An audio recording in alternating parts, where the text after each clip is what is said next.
Servus, hello, and happy holidays. Matthias here, and this is cold, wintry Singletrack. This might be the last show of the year 2022, maybe. But in any case, we'll have a worthy guest for your holiday adventures. Elaine Fung is calling in from snowy, beautiful British Columbia to share how she found joy in this weird sport of ours and found a community that inspires her to give back by volunteering at races, and a community that challenges her to run these long-ass distances over mountains. With that, happy holidays from the Singletrack World Headquarters. Here is Elaine. Elaine, thank you so much for being on Singletrack. This is super exciting. When we first talked, you were sort of like, I don't know if I have anything to talk about. But that's exactly why I love these kind of conversations. You know, it's funny. It's like, I say that, but whenever I see people being interviewed or podcasts, I'm like, oh, it's always the same elite runners or the same people you hear from. I want to hear from other people. I want to hear from everyday people. And then I'm like, I'm an everyday person. And I'm like, nah, but that's true. You see, that is exactly the point. Like, sometimes actually from a very technical point of view, it's a little bit harder getting the everyday runners, because just like what you're saying, you know, the feeling is I have nothing to say. Sometimes it's just a logistical thing that, you know, you have another life, where in elite runners, they are obviously encouraged by their sponsors to make themselves available for podcasts, right? So they have this, their mindset and the practical setup is a little bit more. But it's awesome to have you, an elite runner, here on the show. Oh, thanks. Well, in my mind, yes. You see, I mean, we all are our own best cheerleaders. Yeah. Come on, you've got a big Conquer the Weather trophy behind you. There were, that was my relay team. Two of my best friends, we did it. One came second in the women's division out of 4 teams of women. Doesn't matter how many, we showed up, we all went out of our comfort zones. I rode a gravel bike. That was my first bike race ever. It was terrifying in some ways, but it was so much fun. You see? And I got to do it with friends, right? So, I mean. Amazing. So, for people who don't know you, and we've been following each other on like Twitter for a while now, and so we kind of essentially know each other, but we don't know each other that well. You are from British Columbia. Give us a quick little snapshot of who is Elaine. I am Elaine. I live in just outside of Vancouver. I moved here about, almost like a year ago exactly, out of Vancouver. I lived inside the city. Pandemic hit. My company I worked at went fully offline, and we're on the cloud now. So we moved to a place where there's more trails, bigger space. I can have a home office. So I work in visual effects with my husband, who's a producer, and I'm an artist. I've been running for trails for about 10 years now. Aside from that, prior to that, I did a little kickboxing. Wasn't very oriented around sports until I got into my adult life. Like, I did stuff in high school, like school teams and whatnot, but it was never really a focus in my life. Until I got older, and I just felt like I needed to be more active and kind of get in better shape. I got a dog, got some good friends I met through trail running, and I really, beyond that, that's pretty much my life in a nutshell. Things seem to have gotten smaller since the pandemic. You know, things kind of fell away. So that's pretty much what it is now. It's just work, some running, some riding, my dog. That's about it, and my husband. You know. But you know, I think we all can relate to that in some respects, right? I think that, as you're saying, right, the pandemic sort of reshuffled everything. We just had dinner with my family, and like almost everyone in my family, like my wife at her work and my kids, they all do like Secret Santa things. And I'm like, I work out of my home office. I don't have anybody to give a Secret Santa to. Right? I mean, we sort of become a little bit isolated. And running gives us this ability to sort of be out there and have sort of a micro adventure, if you will. And if you then have the ability to work remote and move yourself into a place where trails are actually close by, then you're kind of in a sweet spot. Yeah. I mean, when we lived in Vancouver, it wasn't like difficult to get to trailheads. It was no traffic, 20 minutes-ish by car. But now I can run 20 minutes or so and get to a trailhead, which is really nice. Because, like me, from Vancouver, the traffic can be bad because you have to hit these bridges. And if there's, it's always like an accident or something. And it just bottlenecks and you're always like, oh, I get home. And honestly, since we moved, I've only really ran locally and I haven't hit the trails I used to run on as frequently. And that's partly out of laziness, I think, because I just don't like having to drive so much. But I mean, it's a smaller network here, but there's a lot to explore, and it's just a really fun place to live now. It's a smaller area. It feels small town-ish, but it's not really. But definitely a lot smaller than Vancouver. Yeah. Yeah. I remember when I first moved to Seattle, and the Seattle newspaper still did like a printed version. I don't know if they still do printed newspapers, but I remember, like, it must have been now over 15 years ago, but it was shortly, probably around the first .com era in the early 2000s or so.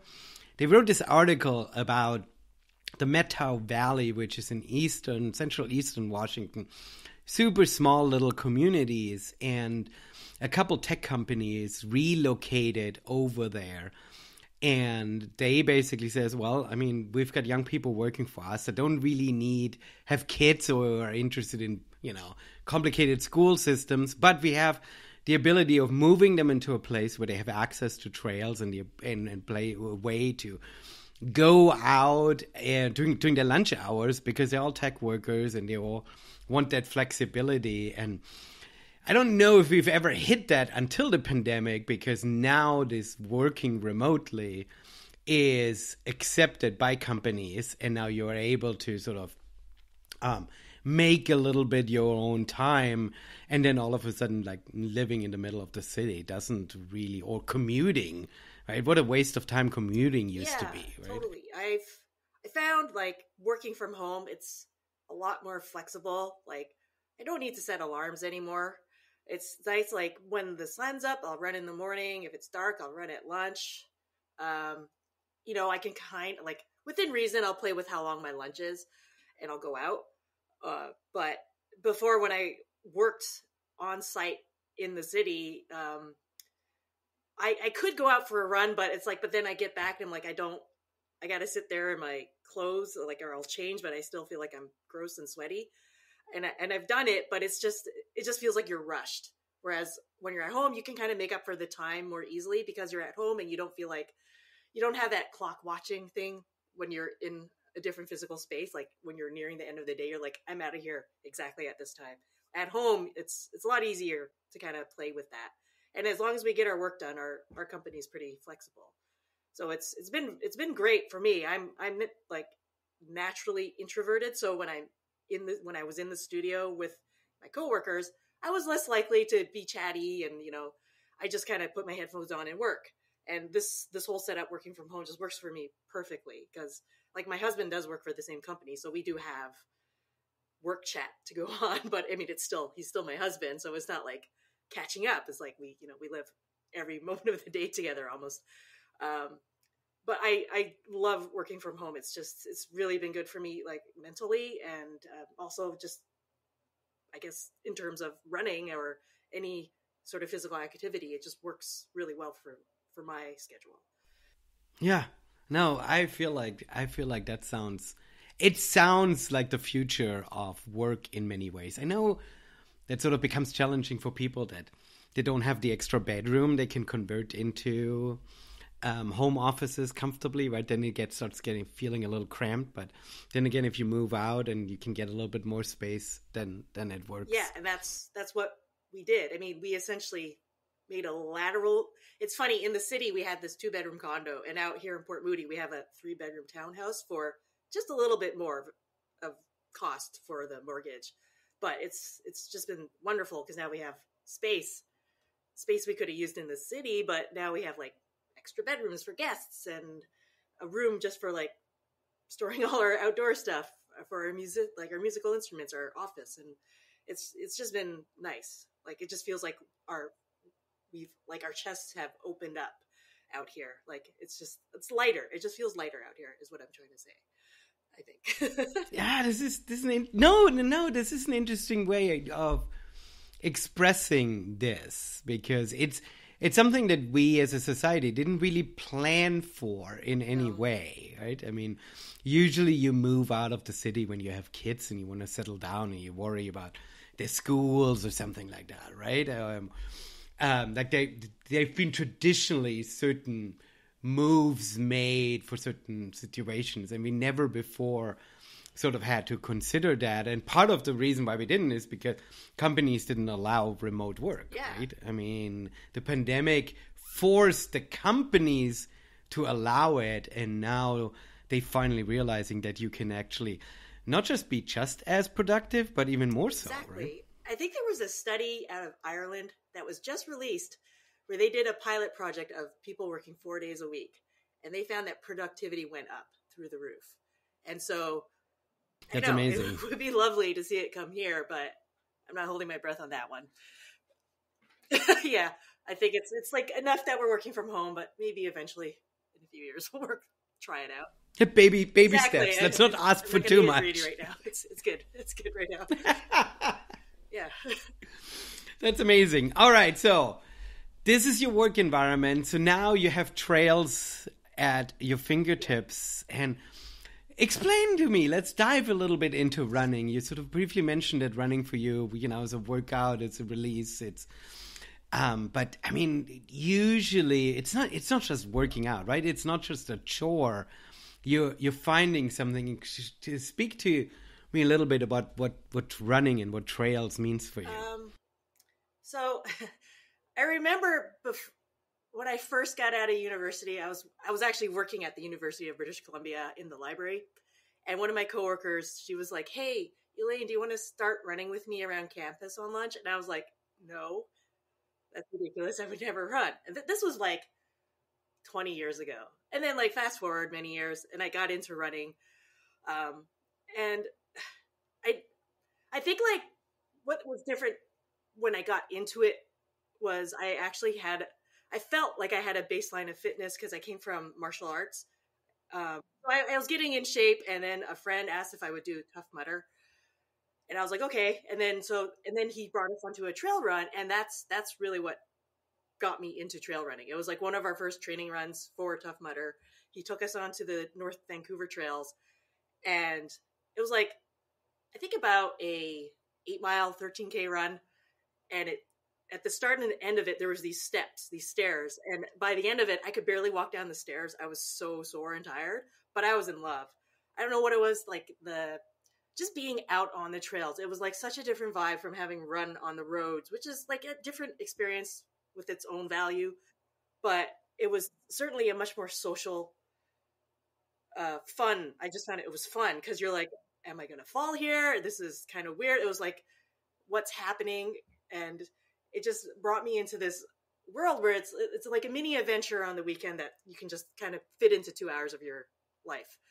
And then from there, I started meeting people and volunteering at races, and I just found a whole community, and I eventually like met my best friends through there. And now it's like, we talk about what we're going to do. Like next summer, we plan for adventure trails that we want to hit, like, or overnight hikes we want to do, or gravel riding, or learning how to ski together. And it just kind of opened up this whole world of things that I never considered before, because it felt like at a point you think like there's a limiting factor to what you can do based on what your body will allow you, what your age will allow you, but it really isn't. There's no real limit. There may be, like, obviously there are limits to, like, when I learn how to ski, I'm not going to be like racing. I'm just still going to be doing stuff where I find comfortable or just outside of it. But it just allows you to kind of explore the world more and kind of open that up, like at least the physical, like, that wilderness in that regard. I don't know if that was rambly, but that's what I think. No, I think that is such a perfect kind of journey that so many people will resonate with, because you know, you grow up in a city, and I think there are two big misconceptions. One of them is that adventure is scary and risky, and so you shouldn't be doing it. And in many ways, yeah, if you watch Red Bull videos, adventure can be scary, right? There is sort of a misconception of what adventure really can be for us. And the other misconception, I think, is that when you look at professional athletes, well, their career sort of starts winding down once they hit their mid-20s. And so you somehow think that, well, you know, once you hit your 30s, it's over, and all you can do is, I don't know, hope for the best, hope that your body sort of keeps working. And I think both of those things, once you rediscover that you actually have so much more to give to yourself in life, you realize that, yeah, sure, I might not run PRs compared to what I ran in high school, if that's a number that you still remember, right? But if you don't, then you can be completely freely on these trails and have these experiences. And I think especially trail running offers, you mentioned, I think you called it micro adventures, right? The ability to be out there for 2 hours and do something that is seemingly crazy, but you know you're not going to die. You know you're not going to need to be airlifted out, right? Hopefully. And I think that hopefully, right? But I mean, in general, right? I think trail running, of all the crazy adventure sports, is in some respects the most tame, and I think that's a huge invitation for people and for us to rediscover adventure rather than saying, oh, it's the lamest adventure, right? It's in some respects. I think a lot of people think running, they're like, oh, I have to be running all out all the time. But the reality is, you can shuffle. It's a lot of fun. Or you can run as fast as you want for sections or the whole thing if that's what speaks to you. But I think people imagine running is, oh, there's no walking, there's no hiking, there's no breaks. But that's the beauty, especially with trail running, is you do take your time in some moments just to take it all in. Or if you want to stop and eat something, or, you know, just have a moment to, like I said, just take it in. There's so much more opportunity, I find, with trail running to slow down, even within the whole moment you're running. Because, you know, you obviously can't always run everything because it's either too vertical or too technical, and you do have to slow down to pay attention so you don't hurt yourself. And it's just kind of this built-in mechanism to make you appreciate your environment more. Instead of just kind of tuning out. Well, and you're running in beautiful places, right? I mean, I think that's sort of the other thing, right? If running would only be about pace, would only be about numbers, then I think it could get frustrating, or it could get very focused on the wrong thing, if you will, right? But when it comes to your mental health, probably the wrong thing. But when we run trails, we move ourselves into beautiful places. We often run with other people because the journey makes more sense when you carpool or whatever. And so you automatically are there with another focus than just to be fast, just to be, to work out, right? There is something else there. Yeah, trail running is very much a shared experience. I've done like a lot of training on my own, but you know, just when you run with friends, it's you don't really think about pace as much because, you know, it's an opportunity to catch up, just to check in with each other, and just experience whatever moment you're in together. And that's something I'm not trying to knock training for marathons or road running. I think you can have those experiences as well, but it's definitely a different focus. I think when you're on the trail, it's a different experience you're sharing, which is not so tunnel vision in my mind. It's where you're trying to get to a peak together or see a nice waterfall. You know, it's more about that instead of like hitting a time, which again, I'm not trying to knock marathon or training for road in any way. It's just, I think it's just a different way of approaching different kinds of running. No, I agree. I think that's a fair comparison. It's a fair assessment. So now you have these experiences. You mentioned a Tough Mudder race. At one point for you did then sort of these trail races come into perspective? At what point where you're like, you know what, perhaps I should actually run a race? Well, while we were, I guess the summer we did the Tough Mudder, I think that was 2012. And out of that experience, I knew I wanted to continue trail running with the group of people we trained with for the Tough Mudder.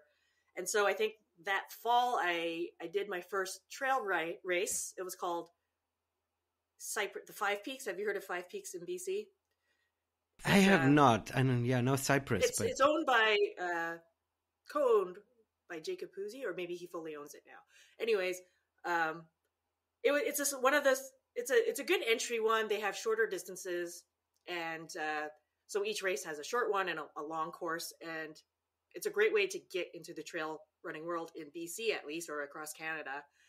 And then from there, one of my friends was like, "Hey, I heard about this race called the Squamish 50," and he was talking about, "Hey, let's maybe we should do it next year." And he was talking about there's a 50K, a 23K, and a 50 mile. This was before there was the 50-50. And he said he was going to do the 50K. And I said, okay, I'll sign up for the 23K. And come registration day, this is before it sold out quickly. He says to me, "Oh, I actually signed up for the 50 mile." I'm like, "Oh, I actually signed up for the 50K." Because I thought I could do 23K. Probably not well, but I'm like, I'll try 50K because it seems like out there. Let's try it. And so that fall, I guess it was the 2013 Squamish 50. That's the year. That was the first ultra I ran, and like the second or third trail race I did. And so we spent the year training, and didn't know anything about consistency. I would go out and do a really long run on the weekend, which would destroy me for the rest of the week. And I would be lucky if I got to run an additional time that week. And there were orientation runs. And I remember the first one we went to was the 23K course. And I ran it, and it took me so long. And I got really sick after, and I just lay in bed for like the week after because I couldn't eat. I couldn't recover well because I wasn't eating, and it was like, what did I get myself into? But I did a couple other trail the orientation runs, and I met people who are friends now through it. And I did get to the start line of the 50K, and I finished, and I think I finished second to last or third to last, but I got through it, and it was ridiculous. Like, I mean, I finished, I crossed the line, and I sat down, and my legs just started spasming, and I'm like, I can't imagine doing this again. But of course, the following week, I'm like, I really enjoyed that for some reason, and let's do it again. So, and I think that's why I have like such a special connection with this Squamish 50. It was like my first ultra I made. It was how I got to meet so many people in the community. And the trails there are just incredible in Squamish. I love running in Squamish. It's like an hour drive from here. I don't get out there as often as but I don't know. Something about that race just kind of drew me into this whole world, and I'm so thankful for it because of where I am now with the people I know and working for them. Yeah. So it is a really unique race too, right? Because it's a super hard race, especially as a first 50K, right? I mean, let's mention that. Have you done it? Yeah, I've done the 50K and the 50 miler. Okay. Yeah, and 50. It is. It's a deceivingly hard race because there are sections of it you're like, oh, this is fine, but you just can't really get a rhythm. Yeah, that's exactly it, right? It's like it changes up so much that you're like, it's hard to get a rhythm in it. Yeah. No, and then it's very accessible because it feels so close to town. I think there are a lot of other races where you have to travel really far to trailhead, or you go through terrain where you really have to prepare yourself for. I live in Western Washington, and so the climate and the trails are very similar, and elevation wise and altitude wise and everything. And so I felt like it's familiar and it is accessible. But yeah, I mean, Gary knows how to put a race together that is super, super challenging. And yeah, and you're drawn to it, and then somehow you find a way to finish it. And I think that's another big nod to Gary, because I think the cutoff is fairly generous too, which I think helps, right? Yeah. You know what? I find like the trails up here, like Squamish, it starts, especially the 50K and 50 mile, they start relatively flat. So it kind of lulls you into this isn't going to be too bad. And then it hits you with all the stuff once you're in it a bit. And and like the trails in North Vancouver, I don't know if you've ever ran in North Vancouver. They can be quite gnarly. They are steep, very technical in sections. So when I started doing more ultras, I always had this sense of I'm slow, but so when I would start signing up for stuff in Washington, which has its technical trails, it's not the same as what we have here. And I'm always worried about making cutoffs when I run in the States, because their cutoffs for races are like 8-9 hours, but up here it's like 11-12 hours. And I'm like, oh, what? And you forget to kind of calibrate your ability to run on technical trails to something that may be a little more groomed in sections. So you are like, for me, I'm faster in America, which is really nice for the races I've done in the States. It's because you're training on the metric system. That's why. That's true as well. Yeah. Yeah, I don't even remember what your question was, but I think you said something about the accessibility about Squamish. Yeah, exactly. I think that's what is that interesting mix about this race, right? That it is a deceptively challenging and difficult race, but because it is so accessible and it has that finish line in town, it really builds the community. And it's not just a race that focuses solely on this personal challenge and achievement, right? You're not just on your own. It really is an experience. I've ran the 50K 3 times, and I haven't done it since like 2016, so it's been a while. But I love that weekend. I mean, regardless of the fact that I'm involved with it, even before I would volunteer and then race the next day, it's just like the aid stations are easy to get to, so you can cheer on friends or just go anyone and cheer on, or you can volunteer, and it's usually the same group of people at each aid station, so you kind of see familiar faces. And having been a part of the organization now, it's just so cool to go out to these races and just to know someone at every point, and that everyone there is there because they want to help these people hit these goals of running this race. Because, the 23K, everyone's like, I'm just running the 23K. It is still a really hard course. Like, it's the back half of the 50K, and that's where it's hard. Yeah, absolutely. These last couple hills, I remember doing the 50K the first time, and you look at the elevation profile, and early on you see a couple steep climbs, and you focus on these, but it's these last couple ones when you're already tired and you're like, wait, what? We're going up again? I feel like I can already hear the town where I need to go. Why are we making a turn and going back uphill? The Mountain of Phlegm. That is a difficult one to get up and come down when your legs are shot. Amazing. All right, so you do Squamish multiple times. You're completely drawn in. You find community, and I mean, this in some respects it changes your life, right? I mean, it opens up everything. Gives you a new perspective, friendship. That's amazing. Mm-hmm. Because of there's also the Coast Mountain Trail Running series that Gary also directs, and I started volunteering at pretty much every one of those races for for a few years, and then eventually, I think I did a course managed half of Buck in Hell one year, and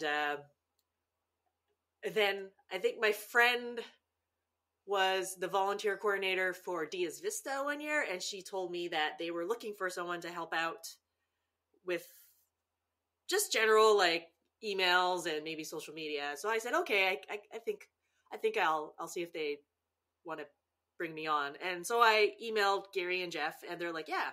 And so I think that was, I can't remember how many years ago, maybe 6. I don't like with the pandemic. I feel like I've totally lost in the before times.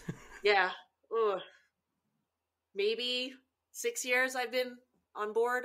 Something like that. Yeah. So I answer email inquiries and I do their social media. Yeah. And that's what it's just like an honorarium position. So it's in my free time. I just do these things. No, this is amazing. I want to talk to you a little bit about your social media because you're doing such an incredible job. Oh, thank you. I'm not just trying to give you kudos. I think it's interesting that your consistency, because you have such a nice way of keeping the races that are sort of, Coast Mountain has a specific racing season and there's an off season and you need to be reminded, and it's not just marketing, right? You are continuing a conversation. And so I think you found a really nice way of sort of weaving the marketing portion in with the, hey, we are a community and hey, find some trails. Right? There is sort of a motivational aspect that comes through too. Well, I think I try to share my experience with the races, with our community through the social media, which I think aligns well with what Gary and Jeff have kind of built and envisioned. I mean, I'm clearly not the only person who comes out and volunteers race after race. So there is definitely a shared experience again through these races, even if you're not competing in them, you want to be a part of them because it's such a rewarding experience just spending a morning with just cheering on runners or just helping them through a moment.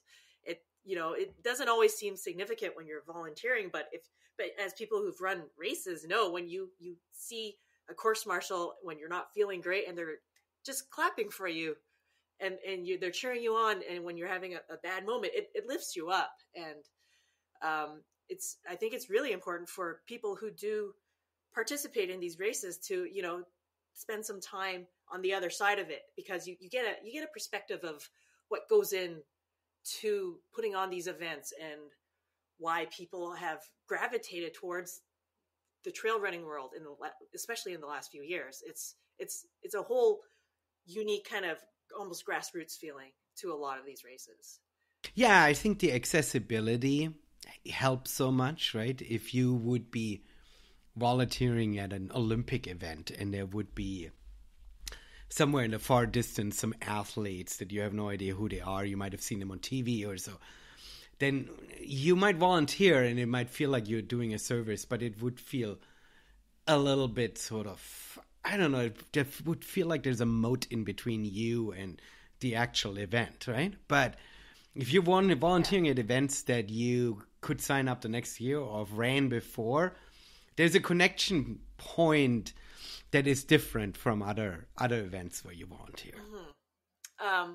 And even like when we have the occasional elites or the front runners who are competing at the finish line, you see a lot of them. They're always hanging out at the finish and they're cheering people on. It's just like the vibe it just feeds your soul, right? Like you go there and it just like energizes you to be a part of this. You're not just showing up to run your race and then you disappear and go home. You hang around because you just the energy is just something else at these races sometimes. Like, I know I would almost, I mean, this is where I'm currently at and I'm kind of laughing at myself, but I almost would take it so far as to say that when you volunteer, you almost get more out of it than when you actually run the race.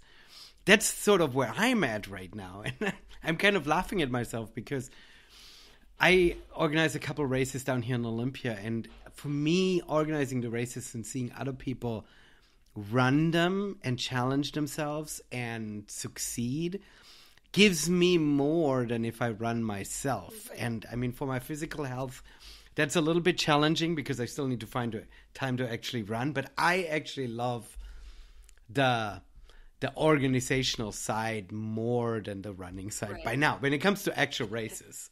Right. Like, I mean, I'm not so much part of the logistical planning portion. I just sort of relay information to the public. And I know everyone on the team who's behind the scenes and running it, they put in so much work. And like, as you know, as a race director, there is so much that goes on unseen that it's just so stress inducing. Like, I get snippets of it. And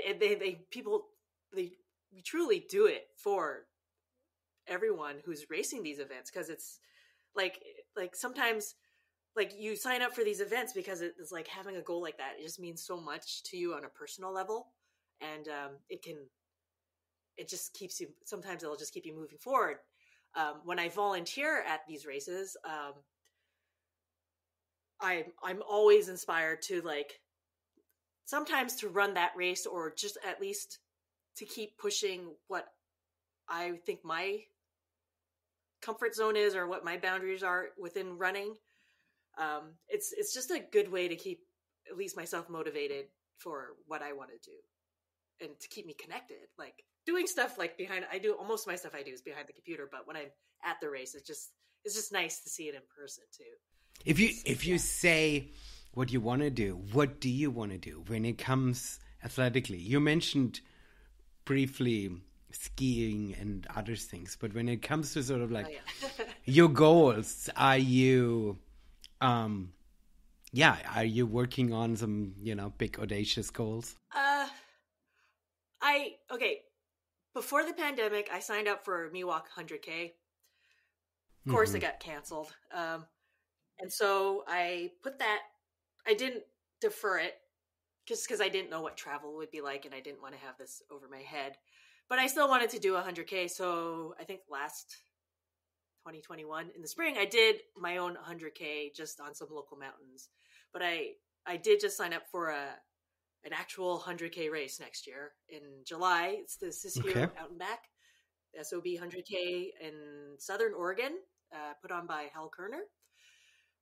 So that's my big running goal, at least for next year. I've never ran in that part of the world. Most of the racing I've done has been on the West Coast, but I haven't ran in that part of Oregon, so I'm looking forward to that a lot. It's going to be hot. Yes. What time of the year is it? Yeah, but it's good.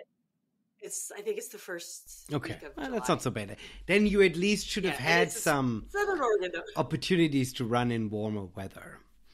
I've run races where I went, in like April down south into the desert, right? And then you have you're training in super cold weather, and you're going down, and you essentially get heat stroke, right? That's a shock.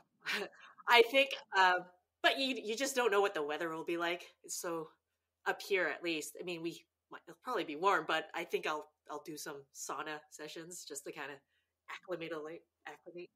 So what motivates you to do 100K? Is it the next distance challenge? What is it for you? I think so. I mean, like I said, I have done 100K, and it was here. It involved like 6 loops of a 10K. I know. We should actually talk about that before you answer that question. Let's talk about doing 100K by yourself is insane, because just the logistics, right? Well, tell us about your own 100K. Well, for people who may be familiar, I ran around a lake called Burnaby Lake, which is a 10K loop flat, and it connects through a trail system to Burnaby Mountain. So there's a little bit of elevation, nothing severe. So I did with various loops and going to this mountain. I did 100K, which included 6 laps of this lake. So it was 60K flat, and then I don't even know what the elevation. It wasn't a lot of elevation, probably 4,000 or 5,000 feet. So yeah, theoretically it was done alone, but I only ran 5K of it by myself. Like I picked the route I did because it was easy for people to meet me. There was only 2 points. I had aid stations, one at the lake and one at the top of this mountain. So it was very easy for my husband, who was the main person at these aid stations, to meet me, and for friends to meet me, to run with me. I had, I started early, so I had like 2 of my guy friends. They ran this lake in the middle, in the darkness with me, just to escort me out on this first loop. And then I had another friend do the up to 20K. And then I met a third person who, yeah, she ran about 20K with me. I can't remember. And then my best friend Linda met me, and she ran about 40K with me. And then and then I had to run like 5K by myself to meet her, which was the worst 5K because it was hot, and I just walked it. And I just hit this low point because I was by myself for the first time of the day. And then my husband did like the last 8K with me. So it was certainly, yeah, alone in the sense that I was the only person running 100K, but when 95K of that is with people you love and care about, it was a lot of fun, even when I wasn't having fun. Like there was certainly points where I just felt like utter garbage, but it was fine because I had people I cared about with me, and they distracted me, and there's a lot of good stuff we talked about. So it was a long day, but it was good. Yeah, it was in April. This is a cool example, though, of sort of combining. I think it's a good snapshot of who you are as you're expressing yourself, right? You come up with something that logistically needs to be organized too, right? There is a certain community connection in organizing, and then running, while it is a personal experience, becomes a community affair in a sense. And you did that personal challenge for yourself. I mean, 100K by yourself is pretty impressive, I must say. Yeah, because you didn't have a bib on, right? You needed that motivation. Like in a race, I think that we're a little bit more focused. Man, I paid for the registration fee. I better damn finish that thing, right? But this was only your... I think that's what the next one... Yeah, this was only your... That one doesn't... The next one doesn't have crew or pace accessible, so it's going to be a completely different experience. It's like, maybe I'll make a friend out there running, and that will be my person. But I hope there's cell reception, because I might call some people. I don't know. Or maybe I'll be just happy, just because it's new trails. I'm celebrating training and running, and I don't know. Who knows? It's going to be a different experience, and that's what I look for. That's amazing. It's a good distance. I love the 100K distance mainly because I've actually succeeded in it. I have not succeeded in a 100-mile distance. I find that super, super, super far.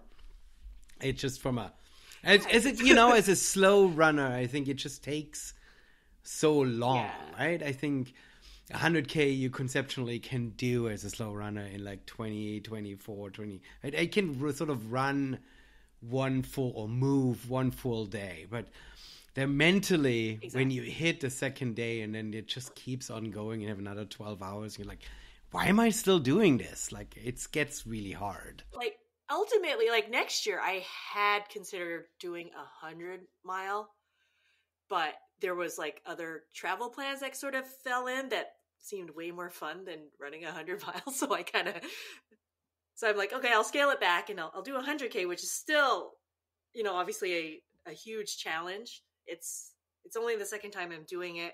It's an actual race this time. So there are cutoffs and things to consider, and I've invested money into it. I'll be traveling, and it's a different thing, which I like, because I do like, that's what I like about trail running. Like every race you go to, it's a different experience just based on what you're running on, the weather. Even the same trail can be different based on what the season it is. But yeah, it's going to be a fun trip, I think. That's amazing. I mean, that's one of the reasons why I've ran Squamish a couple times because at that time, many years ago, my kids were still little, and I ran the race, and then afterwards we went up a few days to Whistler, and we just hung out at the pool, and the kids had fun at the pool, and I didn't have to do anything. So for me, that was like the perfect vacation. Yeah, like this one, my husband's really into wine, so the race is in wine country, so I'll do the race, and then so long as I'll be well enough and comfortable enough to drive him around, then we'll hit some wineries, and then I'll hit the pool and just lie down. That sounds like the absolute perfect combination of doing vacation and doing a race. And the 100K is super hard, but then you'll have even more reward afterwards. So I think that's brilliant. Yeah, like we haven't gone on a real trip in a while, so this will be good. It'll be a nice, like, we're gonna drive down and take a little extra time to just enjoy. We haven't done a road trip in ages, so this will be fun. I know, right? Road trips are nice. Road trips are a little bit hard from an exhaustion level, as if it's too long ahead of the race, so you got to plan that you have a few days to come down. I think we can get down to Ashland. That's where the race is in a day. So we'll just power through one day of driving, have a day of not driving, and then race. Maybe we'll have to figure it out still, but yeah, I like it. It's gonna be good. I like it. That's a good focus for this coming year, and you still have plenty of time to kind of sort of train up and stuff. I don't have any plans for this coming year in terms of racing, and I feel a little bit unsettled. We don't need races, right? I mean, we could just plan adventure runs too and stuff, but the races sort of make it very easy to sort of put a marker on the calendar. Yeah. I mean, this last year, I was supposed to do a few races. I mean, my goal was to do WHAM 100K, but leading into it, I think I rolled my ankle like a month out, and it was just a little too soon to get into it. And just prior to that, I had COVID, so I wasn't 100% at the time I rolled my ankle, and it just compounded, and I just totally lost my mojo. So I thought, there's no why do it? Yeah. if you're not feeling it, you're not physically there. And honestly, because I work with Coast Mountain Trail, I had a free entry through the 100K, so it wasn't like I had this monetary investment. I still went up for the race to crew Linda, like Gary's wife, and just enjoy. And my husband ran the 25K, so still made a weekend out of it. And I think I was more exhausted just from crewing a 100-miler and my husband at the 25K and just hanging out than actually running the race itself. Crewing is an experience in itself, which is also rewarding, but it's exhausting. There's a lot of waiting and seeing. Yeah, no, crewing is tough, especially for people who run 100-milers, right? I mean, if you sort of help at an aid station in general, then you are not individually responsible for a single person's success, right? You're sort of, everybody can share sort of the burden together, but if you are the one who is supposed to drive from aid station to aid station and make sure that person makes it through, there is a lot of pressure on you. Yeah. I was just the assistant to the captain of the crew. There was a lead person. She was great. So I met, and I was there for moral support and helped feed her and got her coffee. So it went really well. It was a lot of fun. I love all aspects of trail running, even if it's middle of the night doing something random, like meeting a friend in the forest. It's fun. I don't know why. It's just different.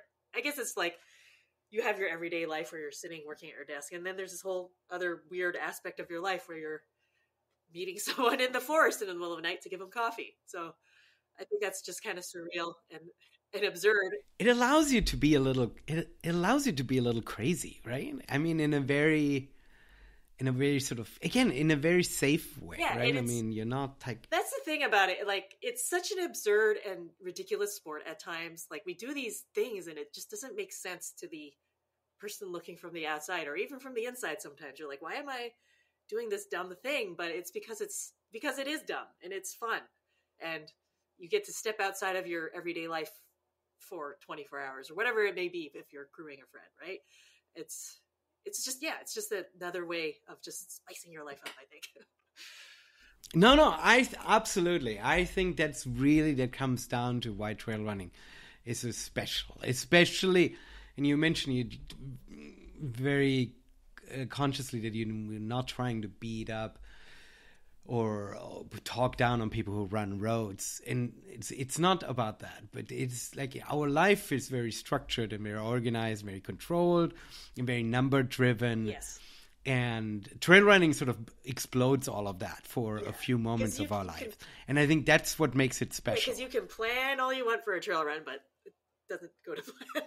I actually ran my very first marathon like a month ago, I guess, or maybe 2 months ago. November? Yeah, about a month ago, I ran my first marathon ever. And I did enjoy the training. I liked how, you get out for your long run and it's not half your day. And, it's just like 2 to 3 hours of your day, and then you can just resume your life. And it was certainly a different experience for me because I spent 10 years doing trails before I decided to do a marathon, and I enjoyed it. Like, as far as trails go, I do prefer trails that are very runnable at times, like especially for races. I'm not as confident on technical stuff, but I mean, I can do it. So I found moving into training for a marathon was nice. It was a nice change and very easy to be like, this is what I need to do today. And I could do it. What motivated you to try to do a marathon? Because I've never done a marathon. I've only run trail races, and I've always been like, I think the only road run I've ever done was a little 5K fun run for my kids' elementary school. So I've never done really a road race. Well, so what was the motivation for you? Well, there was very low chance of rolling my ankle again. So that was a big part of it. It felt like coming off of that ankle roll and not being able to do wham. I still wanted to run something, have a goal that was digestible. I know I can run 42 kilometers. I've done it before, just not flat and always running, which is a different thing. It just felt like a different challenge within the same realm. It's like in the past, people have told me that I have poo-pooed on marathoners, but it's just because I just really loved trail running, and I don't mean to be like that. I just didn't quite understand the draw to it, but I do understand it. Like I really did enjoy training for it and running it. But I have a new appreciation for it having done it, but I still would say I prefer trail running. Running's running. If it makes you happy, run whatever you like, Oh yeah. No. This is not about slamming road runners for sure. No. Absolutely. No. I totally get it. I've been thinking about it, that I perhaps should try a road marathon just because I've never really cared for it. I've never focused it. The one I did, I thought was a good choice. It's called the Boundary Bay, which is, everyone always thought I was going to Washington State to do it, but there's actually a Boundary Bay in just near the border, and it's along a gravel route along the ocean, which is it's beautiful. So it's trail-like in its views, but it's flat and fairly fast. And the only problem is you open yourself up to the elements there, and it turned into like the worst weather. It was bookended by 2 sunny days. There was this super windy and rainy day that was the marathon day, and it was fine. Like I've done some terrible weather runs on trails before, so I knew it's fine. I just accepted it was going to happen, that it was going to be miserable, and it was okay. And it was, again, you're in this moment where like, this is really absurd, but let's just embrace it, because if you fret about that stuff, you're just going to have a bad time with it. And I mean, it was terrible, luckily, but it was still fun. It was terrible. Okay. But luckily, you were only doing it for 42 Exactly. It was only 4 hours of my life. It was what I was in the porta potty before. It was so windy. The porta potty was actually rattling. I was in there and I could feel it rattle. And I'm like, okay, this is dumb, but okay, I'm doing this, and it happened. Yeah. That is amazing. Yeah. That's fantastic. I love hearing getting a little glimpse into your running life, into your sort of journey, kind of what you focus on, what makes you tick. What I think it's cool to get people's sort of experiences and what motivates them Yeah. to get out. I definitely think in the last few years, or at least I feel like I've gravitated more towards the experience that comes with whatever race or whatever adventure I'm training for. I think before it was more driven about, oh, I want to try to hit this time or this time. But being older now, and obviously there's only a limit to how much faster, if I can get faster, which I think I still can. But whether that's as important as getting out there and just, I've been using the word experience a lot, but I think that's what it comes down to for me, is being able to, just take in the moments you are on these trails, because they are like, I mean, you do take the time out of your life to drive to trailheads, to arrange with friends, to share these moments. So you don't want them just to fly by because you're trying to hit a time. You want, like, I mean, these are the things that I'll look back on, are like the moments leading to the race. Right? It's not just that one day you have in July where you're going to run 100K. It's all the little times that add up to that moment. And I think in the last few years, especially, it's kind of become more important. And I think too, it's like with trail running, especially these long distances, it's not just the race, the day that we work up to, right? Yeah, as you're saying, it's these moments in between. It's that focus that it gives us. If we're training, then if you're going to bed the night before, then we're not just thinking about the bills we need to pay and the responsibilities we have, right? We're also thinking, hey, this weekend I get to run trails, right? There's a little bit, there's something playfulness and freeing about that continuous training, right? Yeah, it really is. Like, maybe during the week you don't get to do this stuff because you still have to work. So, but the weekend, it's like a little escape, right? It's nice to have this. I mean, yeah, it really is. It's been such I think, a gift to have found this world.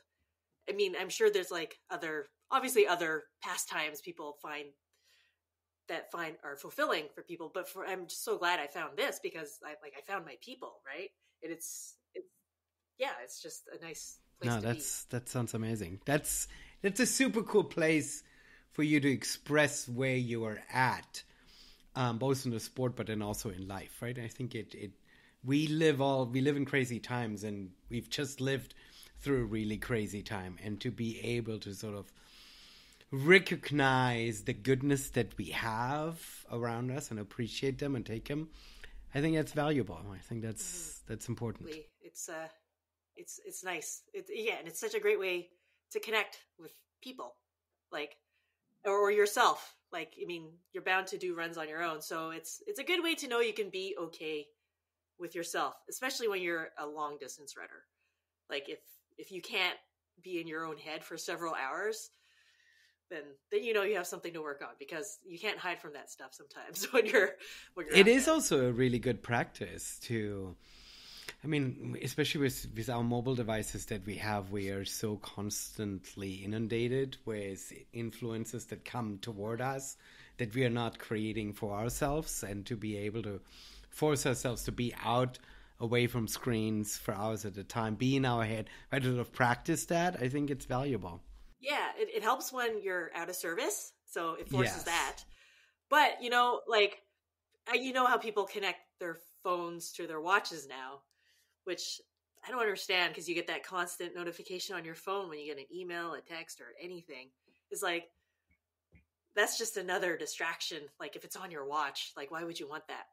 It just seems like it's just invading your life with, even like when you're at your desk working, why would you want that extra pinging happening in the background? It's already popping up on your screen. Like, why do you need that? another reminder that you have. I don't quite understand that either. Exactly, right? I mean, if the notification pops up on your main screen, and then it like bings, bings, bings, and it's like, okay, give it to me one place, and that's it, right? Yeah, or I'll catch up later, right? Like if you're running and you've seen people who get notified on their watch while they're running, and they're just like, okay, I'll just scroll through my watch and go through my messages. It's like, why? Why? This is a time to get away from that, right? No, for sure. It's nothing's that important on the hour you're out running on the weekend or something that you need to see. We've set the expectations though to be always present, to be always available. That it's hard, right? To sort of like last week I drove to pick up my kid from school and I forgot my phone, and it's like a 10-minute drive. And they're so used to that I have the phone that they obviously texted. And I'm like, I'm right outside. We just have to figure for this one time. We have to figure out how to communicate without that ever-present communication device around. Like we grew up without that. I know, right? We were able to do it. But like I get with people with children, they do absolutely. But once the expectations are set, right? It's hard sort of to pull ourselves back. But it is a good practice to ask ourselves, well, how much communication do I need? Perhaps I don't need the email notifications on my phone during my run, right? Perhaps I only leave the text messages from the family or something, right? I think we can tailor that. We can be smart about that. Yeah, like there's like I have like special tones for certain people, like unique tones. So there's ones I know I can ignore. Yes. There's others I know that, if it's this person, I better check in, right? So you see that's very trained like a Pavlovian response on those. Yeah, so it's like that's very just need to know what is important in that moment. Yeah, no, exactly. That's very smart. I like it. So, since we're talking about disconnecting, I think we should talk about connection, which is if people want to connect with you and send you messages during your run. During my run, please do inundate me with messages while I'm running. Where can people learn more about Elaine? I'm on Instagram. I don't post all that much anymore, but I think it's Elaine Fung or Here is Elaine. The other one is my Twitter one. I guess I could look. No it up. worries. We'll link it. Yeah. We'll link it in the show notes. Okay. So Twitter. I'm on Twitter while it's still here. I know. So it's either Elaine Fung or Here is Elaine. So it's one or the other for both. I'm on Post as you are too, but I don't know anyone else on there, so I'm not interacting. I know it feels weird. Yeah. So I guess I think I'm on Twitter the most, but generally, you can reach me there on those two pages. Yes, absolutely. That's for you personally, but I think people should follow the Coast Mountain Trail social feeds there too. There are 3 accounts. Squamish 50 is specifically for Squamish 50, obviously. There's Diaz Vista, which is just for the Diaz Vista race. And there's Coast Mountain Trail for the series, which is Coast MTN Trail, I think. They're easy to find. So that's for the full series. And I try to post every day, but sometimes the wheels just don't turn very well. And I can't get it. It's a lot easier when there's race season is happening. Yes. It was really hard during the pandemic trying to get content up because it's like I can't. Exactly. I mean, you have an incredible pool of photos from the races that you draw from. Oh, exactly. Yeah. And just I think it's fun for people to, follow your person, but also follow these accounts and sort of put a face to, you represent obviously an organization and you speak on everyone's behalf, but it's kind of cool to kind of see through who is actually writing these messages and stuff. And that's yes. I should say on race weekends for Squamish 50 and Wham, we have someone take over who's like a professional. Her name's Hillary Matheson. So she does all the reels and the live stuff. And usually I'm just enjoying myself and not responsible for anything those weekends, aside from things I want to do. But there's someone else who takes over, but she still posts via that account. But she does a great job as well.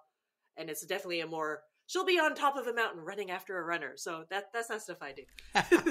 But she's it's one time at Buckenhell, Gary was running the short course, which is, I think, a 30K race. And I was just up there running on my own, and he came up behind me. And I tried to run behind him, and I filmed him at the same time.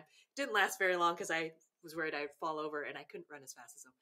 But I think I held on for about 20 seconds, and then he was gone. And you're going to keep that video as a motivator. Yeah, I don't know. It's yeah. That's amazing. Well, Elaine, thank you so much for this conversation. It was really fun, kind of getting a little view into the life of an everyday runner, of somebody who goes out and enjoys the community and gives back in a way that enables other runners to enjoy these races. So I very, very much appreciate your time. Thank you for asking me. I just encourage everyone just to try trail running if you haven't. Try something new or volunteer. It really is. It'll energize you, and it'll help your running. As far as I'm concerned, you get what you give. I think is what people say, right? You put that energy out there, you'll get it back too, and it's just a wonderful way to be part of something.